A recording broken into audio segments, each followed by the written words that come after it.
Assalamualaikum warahmatullahi wabarakatuh. Perkenalkan, nama saya Rizal. Saya dari kelas 11 MS1 SMA Negeri Plus Provinsi Riau. Nah, pada kesempatan kali ini izinkan saya melakukan sebuah praktikum kimia, yang mana judul pada praktikum kita pada kali ini adalah larutan penyangga atau buffer. Nah, sebelum kita lanjut, kita harus tahu dulu nih, apa tujuan kita untuk mempelajari dari larutan penyangga ini. Yang pertama, kita tahu bentuk atau sifat dari larutan penyangga. Yang kedua, kita tahu bagaimana cara membedakan larutan mana yang penyangga, larutan mana yang tidak penyangga. Sebelum kita melakukan praktikumnya, ada baiknya kita pahami dulu nih, apa maksud dari larutan penyangga.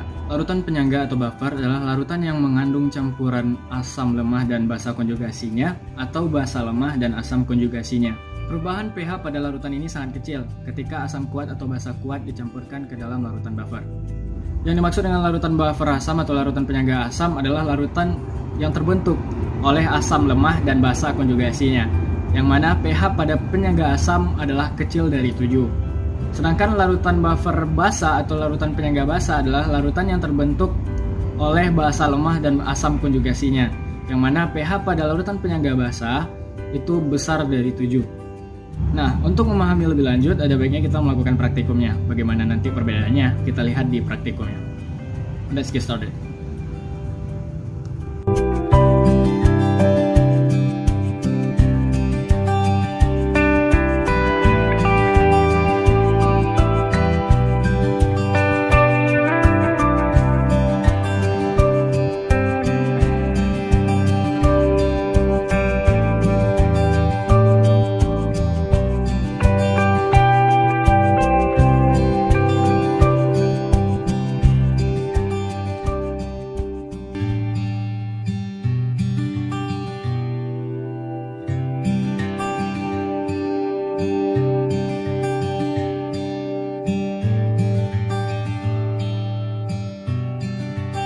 Nah, setelah teman-teman lihat tadi hasil praktikumnya, bahwasanya ketika kita memasukkan kunyit ke dalam garam dan deterjen, terlihat sebuah perubahan, berarti tidak larutan penyangga, karena tidak dapat menahan perubahan atau pH dari larutan tersebut. Pada percobaan kedua, kita melihat bahwasanya ketika kita masukkan garam ke dalam deterjen dan cuka, kita tidak melihat perubahan sama sekali, berarti larutan itu disebut dengan larutan penyangga, karena dapat mempertahankan dan tidak terjadi sebuah perubahan dan tetap mempertahankan pH-nya.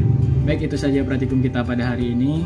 Terima kasih atas perhatiannya dan mohon maaf atas seluruh kesalahan yang ada, dan jangan lupa titip kritik dan sarannya di kolom komentar, dan don't forget to like and share to your friend, and thank you. Assalamualaikum warahmatullahi wabarakatuh.